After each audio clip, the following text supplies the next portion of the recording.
A continuación se viene el tema Más allá del control químico, estrategias frente al avance de malezas en Argentina y la región. Este tema es dictado por el ingeniero Marcelo Javier Metzler. Él nos acompaña en esta tarde, es director de la organización agroproductiva, y de esta forma también tenemos en cuenta que es una figura de gran influencia en manejo de malezas en Argentina. Él es ingeniero agrónomo y magíster en protección vegetal, con una destacada trayectoria en diferentes investigaciones, habiendo sido responsable del área de manejo y de control de malezas del INTA en Paraná. Muchas gracias ante todo, y bueno, para ir comenzando, como se dice el título de la presentación, más allá del control químico, estrategias frente al avance de malezas.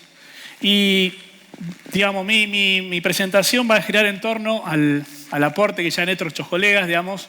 Creo que a lo largo de las diferentes presentaciones vemos claramente la incorporación de las nuevas tecnologías, las nuevas herramientas, y a lo largo, sobre todo, de la presentación de la mañana, una característica, digamos, importante y que está creciendo muchísimo en Argentina, que son la utilización de drones.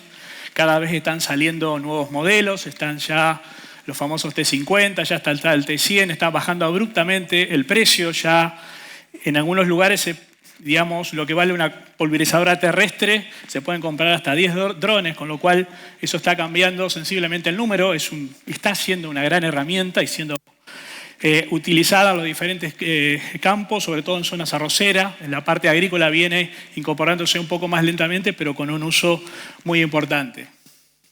Obviamente esto hace que bajemos abruptamente los volúmenes de aplicación. Estamos bajando de 60 litros una pulverizadora terrestre a 10 a 5 litros en un dron. Eso hace que se empiecen a ver algún tipo de incompatibilidades, como decía Modesto en la presentación previa. Fíjense, acá tenemos una mezcla de sulfentrazone con glifosato, que es una mezcla que está de manera correcta en cuanto a su calidad. Y fíjense que acá tenemos ya en esta mezcla glifosato con sulfentrazone, deposiciones, acá está el sulfentrazone. Acá, concreciones, claramente se ve también ahí presencia del sulfentrazone. En lugar de estar en el Erlenmeyer, imagínense que están en el tanque de una pulverizadora. Ese depósito se va de activos, de PPO, generalmente puede ser flumioxazin también, se va a acumular en la base o en las paredes del tanque, generando esta deposición, y tiempo después puede generar este tipo de manchas, en este caso sobre el cultivo de maíz, que parece que es paraquat, pero en realidad es flumioxazin. Flumioxazin no aplicado en la tancada previa a entrar a este maíz, sino 6 tacadas antes. La explicación es que esa incompatibilidad que vimos anteriormente, imagínense que quedó en las paredes del tanque. Cuando se aplica alguna sustancia, insecticida o herbicida que la solubiliza, lo terminamos aplicando de manera inconsciente sobre un cultivo de maíz. En este caso puede ser un cultivo de soja cuando aplicamos algún graminicida, acá se aplicó un insecticida. Y esto, sobre todo en épocas de sequía o de falta de precipitaciones, puede generar serios problemas en el rendimiento. ¿Por qué pasa esto? Fíjense que esto es el tanque de una pulverizadora y aplicamos, como vemos acá, puede ser flumioxazin, puede ser sulfentrazone, lo que se llama una suspensión concentrada. Fíjense que tiene carga negativa. Esa carga negativa hace que todos, al tener igual carga, se repelen entre sí. Y eso es lo que permite que estén en suspensión, por eso se llaman suspensión concentrada. Cuando a uno, con algunos herbicidas, con algún activo que baja abruptamente el pH, como puede ser el glifosato, dependiendo de la formulación, el glifosato aplicado primero, puede pasar esto. Se compensan las cargas y ese activo, al compensar, pierde la repulsión, eso que lo separa del resto de las moléculas, y precipita. Como veíamos en la foto anterior del Erlenmeyer, en la cual se veía el sulfentrazone o el flumioxazin, en ese caso depositado en la base del Erlenmeyer. Esto también puede pasar en el tanque de la pulverizadora. Y para esto nos valemos de los coadyuvantes, algo de que también se ha hablado a lo largo del día, en cuanto a evitar incompatibilidades en el tanque, favorecer la absorción de los herbicidas o muchas veces evitar la volatilización de los mismos y proteger a la gota desde que sale de la boquilla hasta que llega a la superficie de la hoja. Y acá tenemos una pulverización cualquiera que necesariamente tiene que ser de un herbicida, puede ser un insecticida o un fungicida. Fíjense que ese producto es asperjado, se considera que está asperjado y aplicado cuando llega a la superficie del objetivo, ya sea en este caso maleza, puede ser un insecto o puede ser un hongo. Luego ese herbicida es absorbido, como ven ahí, y debería llegar al sitio donde va a actuar como tal dicho herbicida.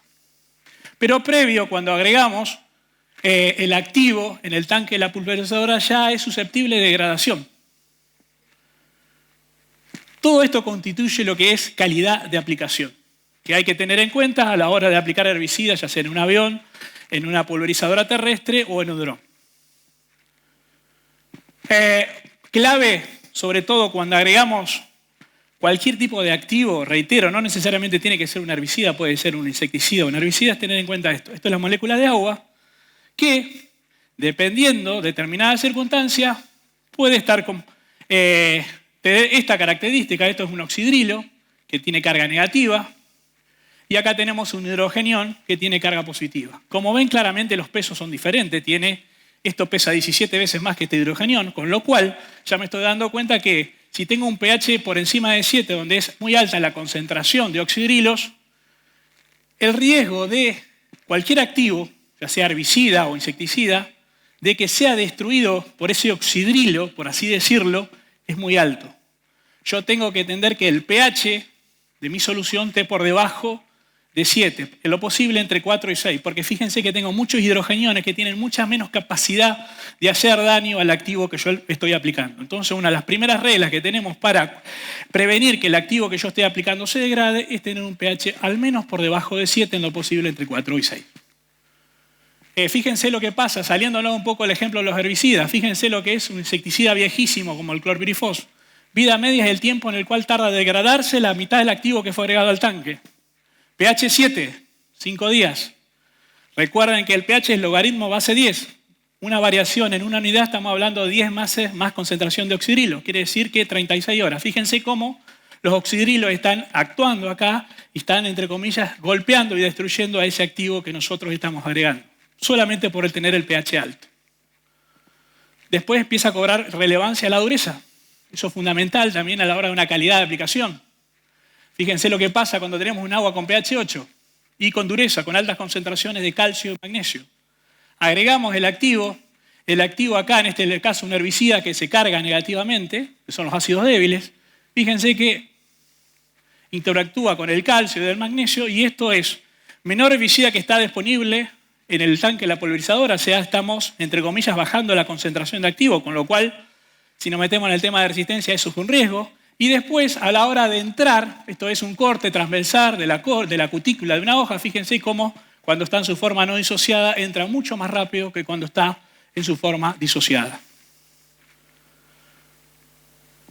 Para lo cual tenemos acá, llegamos a los coadyuvantes. Los coadyuvantes pueden ser aquellos que mejoran la actividad de los productos fitosanitarios, minimizando sus pérdidas y maximizando su actividad. En los que tienen que ver con la calidad del agua del tanque son los que se llaman utilitarios. Son los que mejoran la calidad del agua de aplicación. Tenemos correctores, aquellos que bajan el pH, eso es fundamental. Los antiderivas, que en este caso me hacen más grande la gota, me la hacen más pesada justamente para prevenir la deriva. Y después los compatibilizantes, son justamente para evitar lo que veíamos al principio, esa incompatibilidad de tanque. Fíjense acá lo que pasa, vamos a ver el ejemplo de lo que pasa con un coadyuvante de este tipo, un utilitario. Fíjense que agregamos el herbicida y fíjense que antagoniza con el calcio. Ahora lo que hicimos fue agregarle un coadyuvante, en este caso sulfato de amonio. El ion sulfato se une con el calcio y precipita, con lo cual me está bajando la concentración de sales o de dureza, carbonato de calcio, de magnesio, en el tanque de la pulverizadora. Y a su vez el amonio, el sulfato de amonio, se une al herbicida, sobre todo esto se ve mucho en glifosato, y acelera la absorción del mismo por parte de la planta. Ahora vamos a ver, vimos que este herbicida se asperjó, o sea, salió de la boquilla de la pulverizadora, llegó a la superficie de la hoja, de la maleza, del cultivo, si estamos hablando de insecticida o del hongo, si estamos hablando de un fungicida, si vamos a hablar de un herbicida, ese herbicida tiene que ser absorbido y llegar a entrar y llegar al sitio de acción donde actúa. Ahora, nosotros tenemos que cuidar la gota desde que sale del pico de la pulverizadora, para lo cual acá también hay involucrados coadyuvantes. Fíjense acá, si yo les muestro las coberturas y les digo que acá una de las dos tiene agua y la otra tiene agua más coadyuvante. La lógica me indicaría que estamos hablando de que la que tiene coadyuvante seguramente va a ser esta, porque tengo una mayor cobertura. Eso es lo que a mí me indicaría la lógica. Y la de la derecha sería la que tiene solamente agua. Agua sola, agua más coadyuvante. Algo que habló Alan hoy a la mañana, fíjense acá. Tengo muchas más gotas, pero fíjense la dispersión de gotas que tengo. Tengo muchas gotas, alrededor de unas 50 gotas, unas 47 gotas que están por debajo de los 100 micrones. ¿Qué pasa cuando una gota tiene menos de 100 micrones? La vida, 50 micrones, la vida de esa gota o la distancia recorrida es de 3 segundos. Y si mejoran un poco las condiciones, de 13 segundos.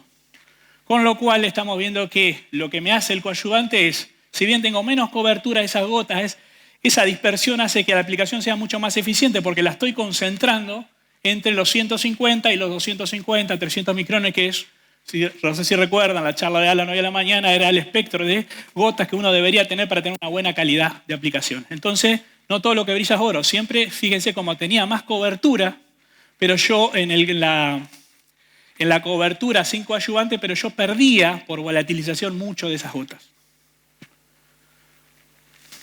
Para lo cual acá también tengo tensioactivos, o coadyuvante, perdón, spoileé un poco la charla. Mejoran la actividad del fitosanitario aplicado.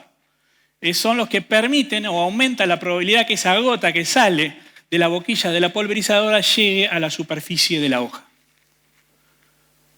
Para lo cual tengo unos coadyuvantes muy usados que hoy preguntaron mucho, son los aceites agrícolas, que pueden, como ven, pueden ser de origen mineral o vegetal. Obviamente mineral destilado del petróleo y los vegetales, como se nombra, de algún tipo de planta vegetal. Fíjense que los minerales tienen efecto antievaporante y penetrante. Todos los aceites tienen efecto antievaporante, o sea, previenen de que la gota se volatilice y aumentan la probabilidad de que llegue a la superficie de la hoja o del objetivo, ya sea insecticida o fungicida. Y por el otro lado, los que tienen efecto penetrante, o sea, que los que contribuyen a que la gota penetre dentro de la hoja, son los aceites minerales y los aceites vegetales metilados. Son aquellos que por un proceso de esterificación, un proceso químico, se le agrega un grupo metilo. Y pasan a tener efecto antievaporante, el aceite degomado, a tener efecto, aparte de antievaporante, efecto penetrante. Los degomados son aquellos aceites a los cuales se le sacan los mucílagos, las proteínas, quedando los aceites vegetales degomados. Obviamente, no es lo mismo un aceite que el otro. Claramente los minerales, sobre todo los metilados, son aceites costosos, un poco más costosos que un degomado. Pero hacen la diferencia en la calidad de aplicación. No piensen en aplicar un graminicida con aceite degomado. Los graminicidas, si bien un poco su precio ha bajado, no son herbicidas baratos. Y si yo busco ahorrarme unos dólares en el aceite, también disminuye sensiblemente la eficacia. Tienen que hacerte con aceite vegetal metilado o aceite mineral. Y después también tengo ciertas cuestiones que yo tengo que tener en cuenta. Fíjense lo que es una gota sin aceite, cómo pierde, una gota sin aceite rápidamente se volatiliza y muchas veces es lo que yo les decía. Por más que se volatilice el agua, va a ser el aceite con el activo mezclado el que va a llegar a la superficie de la hoja. Eso es el efecto también preventivo de la evaporación que tiene el aceite. Riesgo que tiene esto, fíjense, en ambiente de baja humedad, agua con activo, herbicida, cualquier herbicida con aceite y sin aceite. Ahora, cuando el aceite lo que hace, disminuye el tamaño de la gota. Cuando disminuye un 25% el diámetro de la gota, disminuye a la mitad el peso de la gota. Y tengan cuidado acá porque tengo una gota más liviana. Si lo aplico, esta aplicación la hago en condiciones de inversión térmica, que es básicamente que En condiciones normales la temperatura disminuye con la altura. Cuando hay inversión térmica, justamente como su nombre lo indica, se invierte. Con la altura hay mayor temperatura. Eso hace que en la base o en la zona cercana a la superficie del suelo quede una masa de aire mucho más densa. Y eso hace que las gotas chicas queden en suspensión. Este proceso pasa sobre todo, y tiene que haber, es necesario la ausencia de viento. No tiene que haber nada de viento. Suele aparecer o suele producirse 2 horas después del amanecer y 2 horas antes del atardecer. Cuando ustedes no ven nada de viento y ven que pasa algún vehículo por algún camino rural y queda la estela de polvo, no hay que aplicar porque ahí se está produciendo inversión térmica. Y el riesgo de que quede una gota suspendida en el ambiente, si la vida media, o sea, el tiempo que tarda en volatilizarse la gota es importante, cuando se revierta las condiciones, aparezca el viento, me va a llevar esa gota al lote vecino aumentando el riesgo de derivo. Para explicarlo un poco más, fíjense, imagínense que estoy acá, hay mucho yuyo colorado, pero acá, créanme, hay un alambrado. En este lote, imaginemos que la aplicación se hizo en este lote. Fíjense que las gotas más chicas quedan suspendidas, condiciones de inversión térmica, y aparece el viento saliendo de la inversión térmica, pero esas gotas chicas suspendidas me las lleva al lote vecino. Entonces, cuando vemos, por ejemplo, paraquat, vemos que por sus características físico-químicas es muy difícil que se volatilice, muy difícil. Pero vemos muchas veces aplicaciones de paraquat y en el lote vecino muchas veces vemos manchas o necróticas generadas por el paraquat hasta cientos de metros. Eso es porque se aplicó en inversión térmica. Otra característica importante que tienen los coadyuvantes, fíjense, la tensión superficial de la gota de agua o del agua. Es lo que permite que esta gota se suspenda en el aire, en el agua, esta moneda, el insecto pueda caminar sobre la superficie del agua. Todo eso se logra gracias a la tensión superficial. Lo que hacen determinados coadyuvantes denominados tensioactivos es disminuir la tensión superficial. ¿Qué ventaja tiene eso? Fíjense que acá una gota sin tensioactivo. La superficie sobre la cual entra en contacto con la hoja es sensiblemente menor que cuando disminuimos la tensión superficial. Fíjense que acá, al disminuir la tensión superficial, disminuye el ángulo y aumenta la superficie de contacto. Eso es lo que hacen los coadyuvantes. Indirectamente también pueden aumentar la penetración de los activos, en este caso de herbicidas.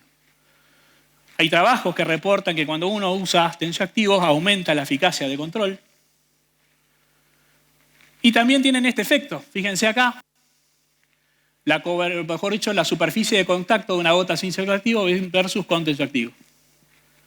Lo mismo, si esa superficie de la maleza tiene filosidad, fíjense lo que va a pasar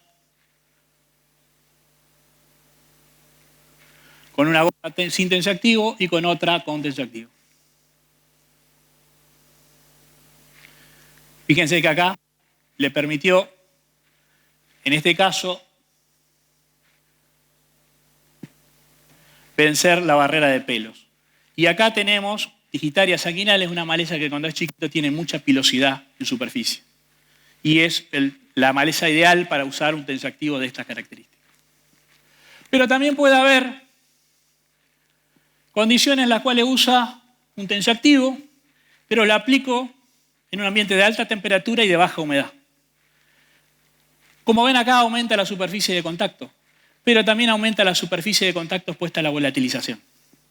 Y es ahí donde aparecen los aceites. Ya hay mezclas comerciales, sobre todo en Argentina, y seguramente acá las debe haber, que le agregan a esa tensioactivo no iónico, se los mezcla con aceite. Normalmente son organosiliconas, que están en una proporción de 70% de metilado con 30 organosiliconas. La función del aceite en este caso es prevenir esto. Cuando yo uso un tensioactivo que disminuye la tensión superficial, aumentando la superficie de la gota en contacto con la hoja, y estoy en un ambiente de baja humedad, el aceite lo previene de la volatilización. Bien, algo que ya Modesto habló y muy bien, otro aspecto importante y que estamos teniendo cada vez más en Argentina y se le cobra más importancia son las mezclas de herbicidas. Como dijo Modesto, sumatoria, 1 más 1, 2, efecto esperado. Sinergismo es cuando la sumatoria da un control mayor al esperado individualmente, pero no se olviden de esto. El 70% de las mezclas de herbicida pueden llegar a ser antagónicas. Tengan cuidado con eso. Y ahí es donde aparecen las interacciones, incompatibilidades que acabamos de ver, lo solucionamos con coadyuvantes, como vimos también con los coadyuvantes que favorecen la retención y la penetración, y algunas alteraciones en la translocación, y esto que vamos a ver también, metabolismo de la P450. Tenemos sinergismo entre fotosistema 2 y HPPD. Esto se ve mucho en maíz cuando aplicamos herbicidas en postemergencia, sobre todo, por ejemplo, mesotrione, tolpiralate, algunos de esos activos, y lo mezclamos con un inhibidor de fotosistema 2, por ejemplo, atracina. Van a ver que los marbetes los recomiendan de esta manera. Lo que hacen, sobre todo, los inhibidores de fotosistema 2 es sinergizar el efecto de los HPPD. Por eso es que el marbete mismo se los recomienda.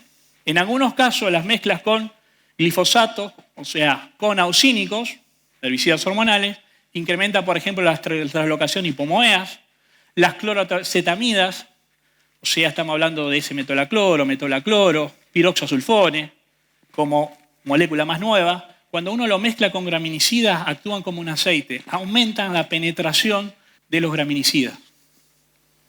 ACCAs, ya sea FOP o DIM. Es un sinergismo importante. Sinergia de fotosistema 2, fotosistema 1. Suele darse mucho. Lo que hace Paraquat es un herbicida muy rápido. Si ustedes lo aplican a la mañana y tiene una radiación de todo el día, van a ver que se seca la planta muy rápido. Y eso va en detrimento del movimiento del propio activo dentro de la planta. Si ustedes le agregan, por ejemplo, un inhibidor de fotosistema 2, como puede ser prometrina, metribuzina, atracina, hace que ese Paraquat funcione más lento, penetre dentro más de la planta y el riesgo de rebrote disminuye. Antagonismo en este caso. Hay antagonismos claros con, fíjense, grupo 2, herbicidas hormonales con grupo 4 con grupo 2, o sea, imidazolinonas. Fíjense que en algunos casos la pérdida de eficacia puede llegar hasta el 70%. Uno de los más importantes, y que lo explicó muy bien Modesto en la presentación previa, es que en los herbicidas hormonales, si bien, como ustedes saben, actúan sobre hoja ancha, no actúan sobre gramíneas. Pero cuando uno lo mezcla con un graminicida, ya sea FOP o DIM, lo que hace es activar una familia de enzimas que tenemos todos los seres vivos. Lo tienen los vegetales, lo tienen los insectos, lo tenemos nosotros en el hígado. Son las citocromo P450. Son los que degradan cualquier compuesto xenobiótico extraño al cuerpo, normalmente sintetizado por el hombre. Lo que hace el 2,4-D aparentemente es que, si bien no actúa sobre las gramíneas, sinergiza todo el metabolismo de la citocromo P450. Al hacer eso, lo que hace es, esas enzimas normalmente están en el retículo de la célula, aumentan la síntesis de citocromo P450 que termina en la degradación del graminicida. Y esto es mucho más marcado cuando hacemos FOP con 2,4-D, por ejemplo. La eficacia ahí puede estar en torno de la disminución de eficacia del graminicida en torno de un 35 a un 40%. Después tenemos grupo 2 con grupo 1, o sea, lo que son los herbicidas de los graminicidas con inhibidores de la ALS, como ejemplo imidazolinonas con FOP o con DIM. En algunos casos, sobre todo en Equinocloa, Cruz Valley y en arroz rojo, menos de un 53% de control del graminicida cuando lo aplico con alguna imidazolinona. Antagonismo con glufosinato. Sobre todo se suele dar en cetaria, en abutilo teofrasti, por ejemplo. Y después tenemos nuevos lanzamientos, entre comillas, ya tienen 4 o 5 años, pero aparecen nuevas alternativas a la atracina, terbutilacina, que es un activo que tiene mucha menos solubilidad que atracina. Eso hace que sea mucho menos contaminante de napas. Lo que tiene atracina es que al ser un herbicida muy soluble contamina mucho las napas y eso hace que, sobre todo, cuando la actividad o la producción de maíz está cerca de un curso de agua, aumentan mucho los niveles de atracina y en algunos casos, si ese río es el río por el cual toman el agua muchas ciudades, como sucede en Uruguay. Uruguay toma agua principalmente del río Santa Lucía. En Montevideo toma agua del río Santa Lucía, que hay 1,5 millones de habitantes. Y se empezó a detectar que empezaron a aumentar los niveles de atracina. ¿Por qué? Porque toda la cuenca lechera está sobre ese río. Conclusión, se prohibió el uso de atracina y se permite simacina, y ahora está entrando terbutilacina, que es la principal característica de este herbicida, que tiene mucho menos impacto ambiental. Se está comenzando a usar mucho en Argentina. Y como yo les decía, lo principal que tiene es la solubilidad. Fíjense, atracina, 33 miligramos por litro versus 8 miligramos por litro. Para ya ir pasando a la resistencia herbicida, nuevas herramientas que están contrarrestando esto. Lanzamiento que tuvimos el año pasado, la mezcla de saflufenacil con trifludimethoxazin. Básicamente es un herbicida que tiene efecto desecante como residual. Característica de este herbicida, y ahora van a asistir a muchos nuevos lanzamientos, es el atajo que han encontrado muchas compañías. Ustedes saben que desarrollar una nueva molécula cuesta alrededor de $200 millones. Lo que se hizo acá es tener una molécula de PPO, como es el trifludimethoxazin, pero los PPO normalmente, ustedes saben que para un herbicida funcione, tiene que unirse el herbicida a la enzima sobre la cual actúa. Lo que hace la resistencia es, se producen enzimas que cambian la conformación de algunos aminoácidos y entonces el herbicida no se puede unir a la enzima. Eso termina finalmente en resistencia. Lo que hacen estos herbicidas es cambiar la configuración de ese PPO, y ese PPO se une a otra parte de la enzima, perdón,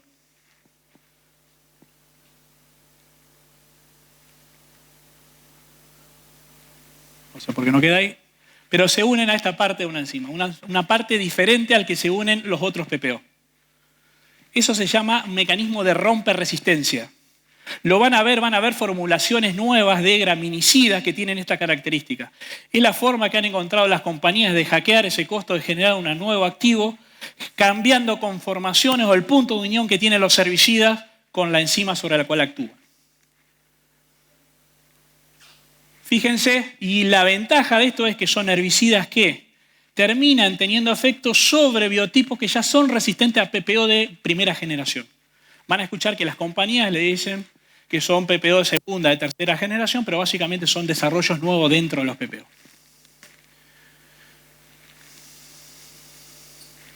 Y bueno, estas son las malezas sobre las cuales tiene muy buena eficacia sobre Coniza, sobre Amaranthus, efecto residual. Este es el posicionamiento que tiene previo a la siembra del cultivo de soja, 150 a 200 gramos. Y bueno, este es el efecto en Coniza y el efecto en Chiori. Después tenemos otro nuevo PPO que se lanzó el año pasado también de nueva generación, pero en este caso es un quemante, no tiene residualidad. Se llama pirifenacil, su nombre de la molécula, rapidicil el nombre comercial de la molécula, con estos niveles de eficacia sobre Amaranthus. Pero lo más importante de este activo es este, que no lo tiene en casi ningún PPO. Tiene eficacia en gramíneas. Entonces es una herramienta muy, muy interesante. Muy bueno para controlar maíz guacho, por ejemplo. Muy bueno para controlar capín. Es una herramienta muy, muy interesante. Está comenzando a usar fuertemente en Argentina y también es un nuevo PPO de la compañía que lo sintetiza, dice que es de tercera generación. Pasando ya un poco a la parte de manejo, tenemos Coniza, Chiori, arrocillo, pata de gallo, maicillo, oriza A. Coniza, en este caso no hay con qué darle todavía a los herbicidas hormonales. Las mezclas de 2,4-D, 2,4-D con dicamba siguen siendo altamente efectivas para el control de esta maleza y asusta un poco porque se está usando mucho y estamos viendo algunos biotipos que están perdiendo sensibilidad a estos activos. Fíjense lo que es la mezcla de 2,4-D, cómo cambia cuando le agrego dicamba. Dicamba, piclorán, son herbicidas que tienen control residual de esta maleza, con lo cual frena los nuevos nacimientos. Cuando tiene más de 15 centímetros de altura, tengo el ya consabido doble golpe que ya explicó Modesto. Tengo algunas alternativas no tan nuevas, como puede ser fluroxipil con Anidex, mezcla de 2 hormonales que se puede aplicar previo a la siembra de soja. O, como yo les decía, de esta nueva herramienta de saflufenacil con trifludimeoxacin. Pasándonos a maicillo. No se olviden también en el caso de rama negra que tienen herramientas de protección residual, como puede ser atracina, terbutilacina, amicarbazone, biciclopirona. Se está comenzando a usar en barbecho largo en Argentina, unos 4 o 5 meses antes de la aplicación para la siembra de soja, con muy buenos controles de coniza, y también está creciendo mucho el problema de crucíferas, con los cuales da una mano grande para controlar crucíferas. Maicillo. Ustedes saben que el maicillo tiene 2 formas de reproducirse, de una manera sexual y otra sexual. En el caso de la forma sexual tenemos un rizoma, del cual sale rizoma primario, uno secundario, que genera un vástago. Es lo que vemos arriba, esa parte verde. Cuando ese vástago empieza a generar la suficiente cantidad de fotoasimilados, se va a diferenciar, ya que tiene un exceso de fotoasimilados, eso los va a enviar a rizoma. Y esos rizomas después van a dar lugar a un rizoma terciario, que va a ser el primario del año siguiente. Entonces tengo que empezar a manejarlo en la fase asexual, que es esta. Ahí tengo que cortar rizomas. Corte de rizomas lo que hace es obliga a que de acá emerja un vástago de un rizoma muy chiquito que tiene muy poca energía para mantener ese vástago. Ahí yo puedo aprovechar y aplicar algún graminicida, por ejemplo, que puede ser una alternativa para agotar reserva. Uno siempre, en los periodos previos al inicio del frío, tiene que agotar reserva con esta maleza. Generar nuevos rizomas que tienen, al tener poca reserva, al futuro se restringe sensiblemente.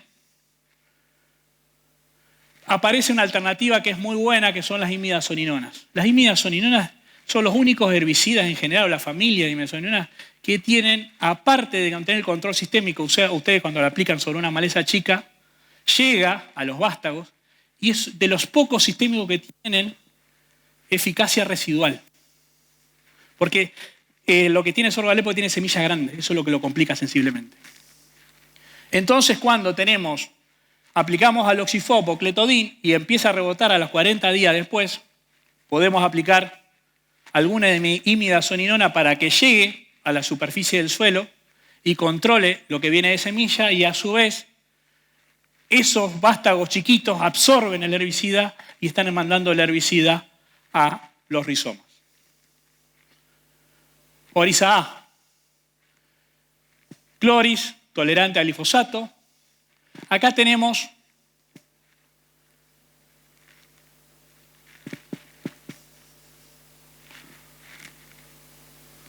lo que viene, controles de preemergencia, son muy buenos clomazones, diclosulam. Si son sojas STS, el sulfometurón es muy bueno. Y en posemergencia, generalmente puede ser también piroxasulfone, que tiene buena eficacia. Y en posemergencia, los FOP son sensiblemente superiores a los DIM. Esto es importante con Orisa. Se pueden hacer doble golpe, aplicaciones primero con graminicida y luego una doble mezcla de imidazollinona en posemergencia, sobre todo a los 30 días, cuando empieza a rebrotar de las bases. Eso es una buena alternativa para controlar también esta maleza. Fíjense, aloxifop, fluacifop y cletodin. Para ya ir finalizando, Amaranthus, Chiori.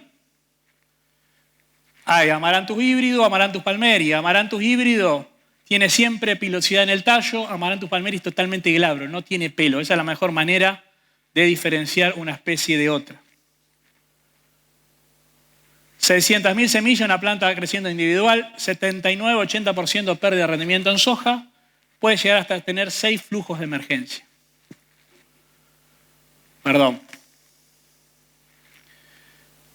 Acá, sin manejo, arrancamos con 37.000 semillas el primer año, terminamos con 35 millones de semillas el tercer año. Cuando aplicamos manejo, bajamos de 37.000 a 1.000 semillas por hectárea, 1.000 plantas, perdón, por hectárea. Es decir que sin manejo se incrementa 94 veces en 3 años, con manejo disminuye 37 veces la población en 3 años. El manejo consiste, un aspecto importante de esta maleza. Puede en determinadas circunstancias tener un comportamiento bianual. Cuando pasaron la cosechadora cosechando el cultivo y no llegó a florecer, cortan, queda un palito que después ese palito desarrolla a nivel de subsuelo raíces como de reserva y luego rebrota cuando mejoran las condiciones. Es una maleza al igual que coniza porque puede en determinadas circunstancias tener un comportamiento bianual, buscando siempre tratar de florecer y dejar semilla. Algunos tratamientos preemergentes, pendimetalil con metribuzin, flumioxazin con ese metalocloro. Estamos perdiendo eficacia a sulfentrazón, estamos empezando a tener biotipos resistentes. Flumioxazin, ese metalocloro con metribuzin, pensando claramente en Amaranthus. Le metemos imidazolinona si queremos control sobre gramíneas, aparte de Amaranthus. Flumioxazin con piroxasulfone.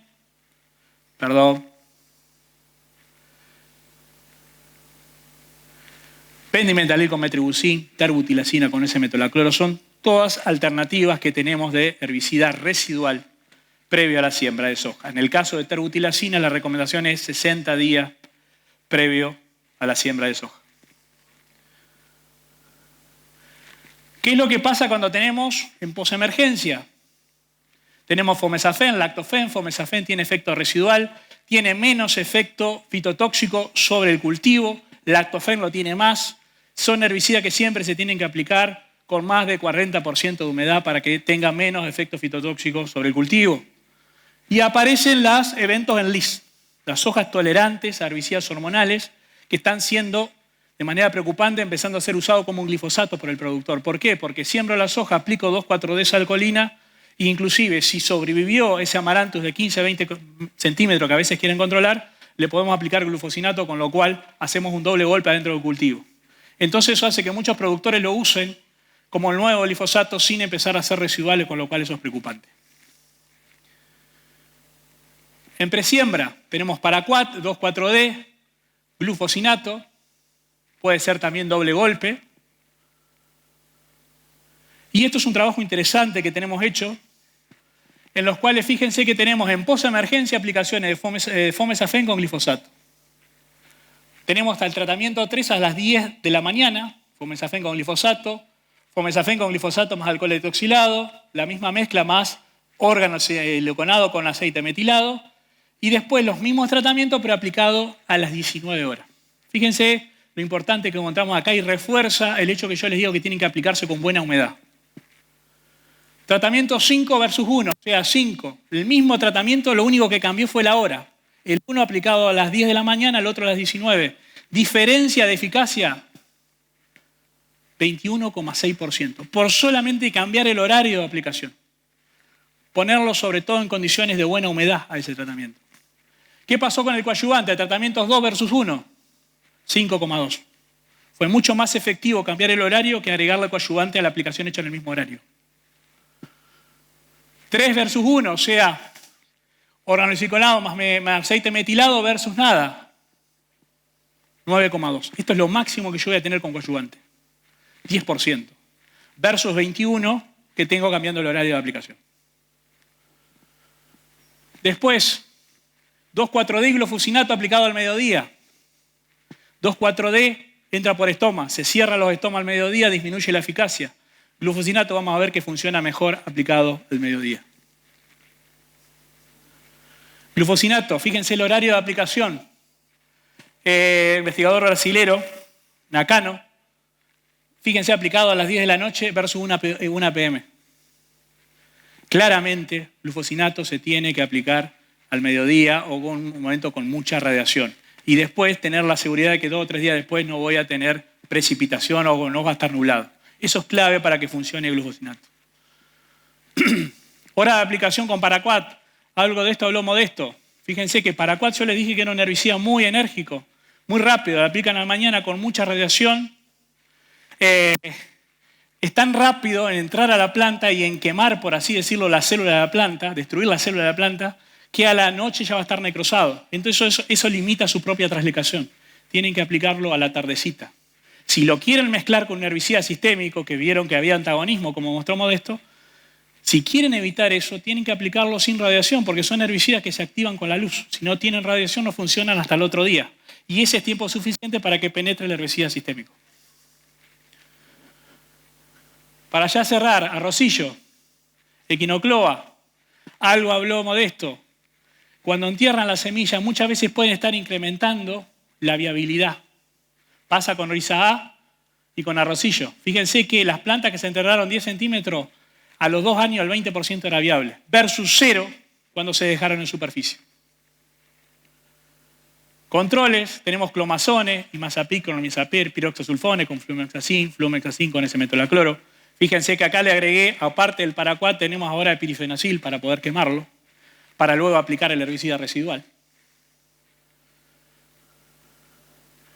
En posemergencia, normalmente, tratándose de malezas anuales, los DIM van a funcionar mejor que los FOP. Si son malezas perennes, al revés, los FOP funcionan mejor que los DIM. ¿Eso qué quiere decir? Si tienen un rocillo de 2 a 5 macollos, no va a haber diferencia entre FOP y DIM. Cuando se van a 5, 6, 10 macollos, ahí los DIM van a sacar un poco de diferencia versus los FOP. Siempre acompañado, recuerden, aceite betilado o mineral. Eso es fundamental, siempre. En lo posible, concentrar. A veces es preferible, más que subir la dosis, usar una dosis adecuada, pero no mezclarle al aceite. Si van a hacer 1 litro de graminicida, háganlo con 1 litro de aceite. Si es una maleza más chica y quieren bajar la dosis, hagan 600, 700 de graminicida, pero pónganle 600, 700 de aceite metilado o mineral.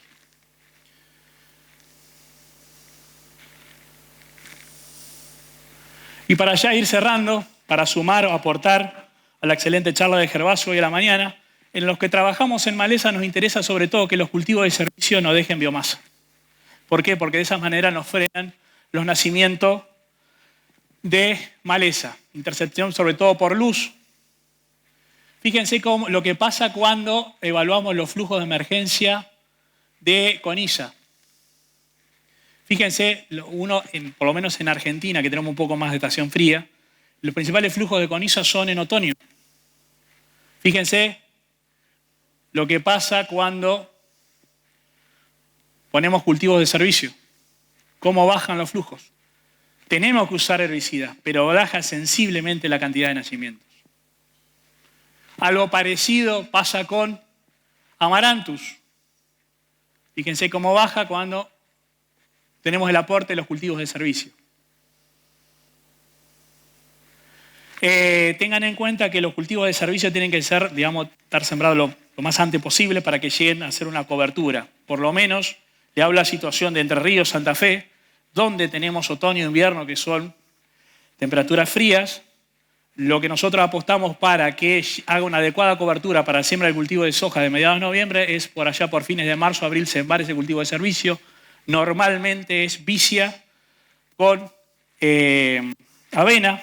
Lo que hace la avena en el periodo hasta que llega a cubrir entre surco la vicia, cubre entre surco y frena nacimiento sobre todo de coniza.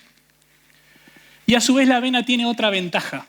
Fíjense acá, que algo habló hoy Gervasio, la generación o la segregación de sustancias alelopáticas. Fíjense, trigo, 90 malezas por metro cuadrado, independientemente de la especie, número de malezas. Avena 34,8, testigo 127,5. Perdón. Acá fíjense que la cobertura es la misma. Evidentemente hay otra cosa más que la cobertura y seguramente son la segregación de sustancias alelopáticas. Cuando nosotros, algunos colegas han investigado decir, bueno, mira, vemos que con 4.000, 4.500 kilos de cobertura es suficiente para frenar el nacimiento de maleza. Y a veces logramos un excedente con el cultivo de servicio de 1.500 kilos más, de 6.000 kilos en total. Quiere decir que técnicamente nos están sobrando quizás 1.500 kilos. Y muchos han probado pastorear esas coberturas. Y fíjense que aún cuando queda descubierto, bastante descubierto este cuadrado, evidentemente hay algo que seguramente son las sustancias alelopáticas que segrega la avena, podría ser, habría que investigarlo más, están frenando nacimientos de nuevos individuos a pesar de que el suelo está totalmente descubierto. Eso es otro aspecto a tener importante. Aparentemente el corte induciría a que la avena segregue sustancias alelopáticas. Y bueno, estos son los diferentes métodos de siembra que tenemos. En algunos casos, algunos productores, mientras cosechan la avena para el año siguiente, le dan más viento a la cosechadora y terminan sembrando avena en ese propio lote para el año siguiente. Y acá a esto hay que sumarle los drones. Se está empezando a hacer muchas hectáreas de cultivo de servicio con dron. Y ya para cerrar les dejo una de las frases de Norman Borlaug. Para quienes no lo conocen, es el único ingeniero agrónomo que es Premio Nobel de la Paz a partir de su investigación sobre los trigo enano, que realmente cambiaron la producción. Se cree que es el padre de la Revolución Verde a partir de este cambio que generó sensiblemente la producción, incrementó sensiblemente la producción de alimentos. Y él decía, si deseas la paz, cultiva la justicia, pero al mismo tiempo cultiva trigo para hacer pan. De otra manera no habrá paz. Saquemos trigo, estamos en un congreso de soya, puede ser maíz, puede haber ganadería acá, pero para quienes formamos parte de las diferentes áreas o somos los actores de la agricultura, del área pecuaria, ya sea productores, colegas, asesores, investigadores, realmente es un orgullo formar parte y contribuir a la paz. Así que bueno, muchas gracias.